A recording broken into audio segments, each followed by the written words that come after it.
Miss your old familiar friends, but waiting just around the bend. Everywhere you look, there's a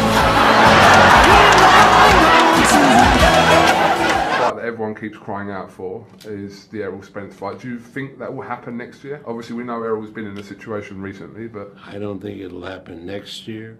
I don't think it'll happen the year after. And it's not because promoters don't want it to happen, because I have grave doubts whether Errol Spence will be back in the ring in the foreseeable future.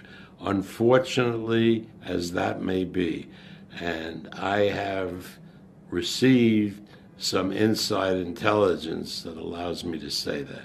So, I mean, let's pass on Errol Spence, because until we see him face to face, until he appears in public, until we can establish that he's ready to go back into the ring, it's unfortunate, but let's not talk about him.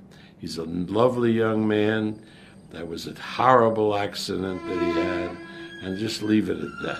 Now, this isn't welcome news in the least bit, and the gravity of it far exceeds any desire from the fans to see a fight between Errol Spence and Terrence Crawford. You understand that we're talking about this man potentially not coming back to boxing as a result of the injuries he sustained in that accident.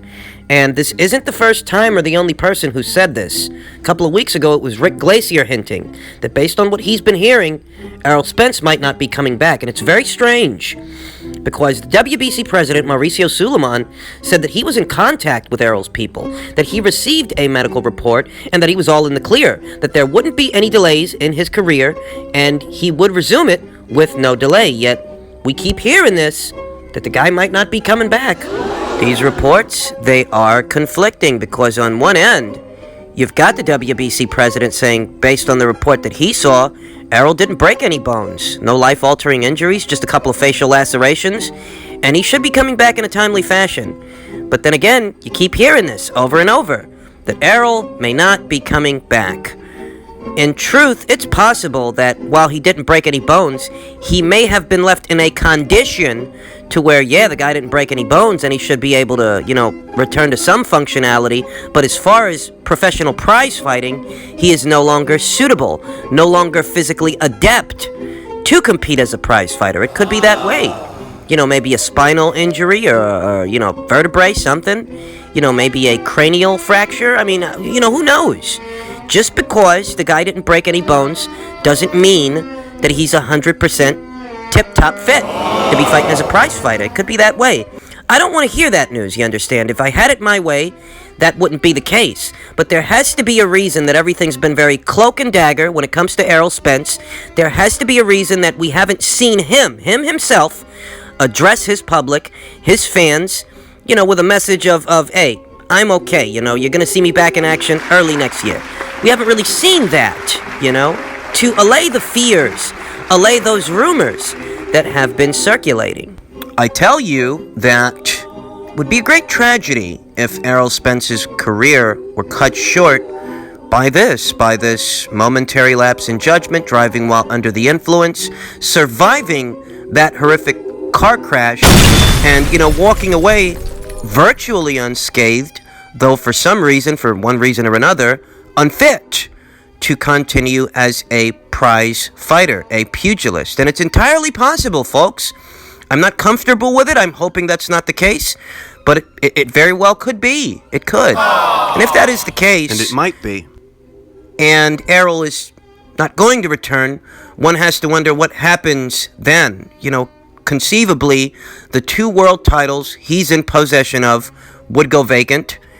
And via the WBC, the 2 highest-ranked contenders are Sean Porter and Danny Garcia, with Yordenis Ugas trailing them.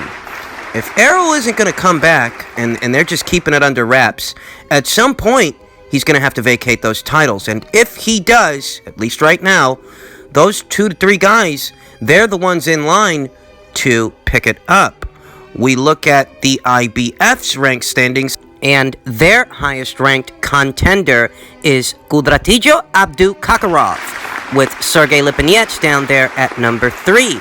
presumably, if Errol's not coming back, one or two of those guys may end up with the red belt. I hate to say it, but these are possibilities that we have to entertain, because we don't know with an absolute certitude, at least not right now, that Errol's coming back. And just the fact that we don't know, At least not yet. it begs certain questions, because why don't we know? Why hasn't Errol addressed his people? Why hasn't anyone seen him? There were rumors that he was going to make his first appearance since the crash at the Wilder versus Ortiz rematch, and he didn't show up. He wasn't there. Tell you what resonates with me the most is that, Crawford versus Spence, as far as that conversation, it's a dead conversation. It is, at least right now. In all likelihood, that fight doesn't happen for one reason or another. The politics of boxing were already stifling that situation. But, in light of these recent reports, it may not even be a question of the politics of boxing so much as Errol not being fighting fit to fight anyone, much less Terence Crawford. Might be that way. I hate to say it. I don't want it to be that way, but it could be that way. It's entirely possible. And the only silver lining that I can think of, the only ray of hope, is that, very recently, Devin Haney sustained a shoulder injury. And as a result of that shoulder injury, he was labeled a champion in recess, because it was conceivable that he wouldn't recover in time to defend that title against his mandatory challenger, to adhere to that mandate. As a result of that, the WBC promptly labeled him a champion in recess. Whereas in the case of Errol Spence, that's not the case at all. The WBC have seen the medical report on Errol Spence's current condition, and they haven't labeled him a champion in recess. So perhaps he's okay. Perhaps there will be some physical therapy required, something of some kind. But if the guy really were, in a haphazard condition, he would have been labeled a champion in recess. But he wasn't. So that's the silver lining from where I'm sitting. That if there really were something wrong with him, the WBC would have labeled him a champion in recess, but they didn't. So maybe he's going to be okay. We can only hope. This isn't very good news, but this is a cautionary tale for young fighters out there, isn't it? That you may burn out too quickly, have a little bit too much fun, and the consequences could be pricey, could be very costly. Let's hope that Errol Spence, through his own actions, and no one else's, but let's hope that Errol Spence hasn't costed himself what remains of his boxing career. Moving on. In other news, the IBF's 126-pound champion, Jennifer Hahn, is going to make her ring return in February of next year. And this is quite a development because it's been roughly 2 years since Jennifer Hahn had a fight. She was with child, she did give birth, and now she is snapping back that stint of inactivity with a fight early next year. One has to wonder how much competitive edge, how much desire to really be there and go for the gusto, how much of that killer instinct is left in a fighter, in a champion, after they've been gone from the ring for 2 years, I hope it goes well for her, though I can't lie, there is room for a potential banana peel there, 2 years out of action. That's a long time, it can be. And motherhood, childbirth, it does change a woman's body, doesn't it? I will say that, the 126-pound division has no shortage of good fighters and champions. In that division, you have the unified champion out of Canada, Jelena Marjanovic. You have the WBO champion, Amanda Serrano. And I think that the only fight that makes sense for Jennifer in the near future would be fights with those fighters, whichever one she can get her hands on. Now, granted, I'm not expecting her to go right into those kinds of matchups after what is to be this matchup early next year. I think Jennifer's going to need at least 2 to maybe even 3 tune-ups before she's ready for a fight like that. But better still, it is the only fight that makes sense for Jennifer Hahn, a unification match. That's the one thing she hasn't done yet. There were rumblings that the unified champion, Jelena Marjanovic, might be locking horns with Amanda Serrano, right there at 126. But it being that Delphine Persoon has retired, that her name is no longer in the hat for what was supposed to be a Katie Taylor rematch, one has to wonder if it won't be Amanda Serrano fighting Katie Taylor next. And if that's the case, well, that pretty much puts the kibosh on what would have been a Marjanovic unification fight, in which case that opens the door for Jennifer Hahn to have such a fight. And I would hope that that's what she's building towards. I would hope that before either Jennifer Hahn or Jelena Marjanovic cap off their careers, that they meet each other. And that's because, both these fighters, both these champions, they're getting up there in age. Jelena Marjanovic, she's 37 years old? Jennifer Hahn, she's not that far behind her, at 35 or 36. When it comes to Jelena's recent activity, in 2017, she only fought once. In 2018, she only fought once. And, both times, it was against the same girl. It was against Stephanie Ducastel. Now, this year, Jelena had a busier year. She fought 2 times. So the machine is more or less a well-oiled machine, or as well-oiled as it can be. In the case of Jennifer Hahn, as stated earlier, she hasn't had a fight in 2 years. The last time this girl was in action was in February of 2018. The next time she's going to be in action, it's going to be in February of 2020. That's roughly 2 years of inactivity, so she's got to get those juices going. We'll see if she can. But if she can, I think she should have at least 1 to 2 more tune-up fights thereafter and build herself up towards what could be a Jelena Marjanovic unification match. I think that right about now, for both of those champions, that's just about the only fight that would make any kind of sense. Time waits for no man or woman. So let's see how this comeback goes for the reigning IBF champion Jennifer Hahn and where she goes from there. Do we see her unify those titles, or will it have been 2 years too many for the IBF champion? We'll see. And finally, Bob Arum had this to say. He says, I really believe that Pulev can beat Anthony Joshua.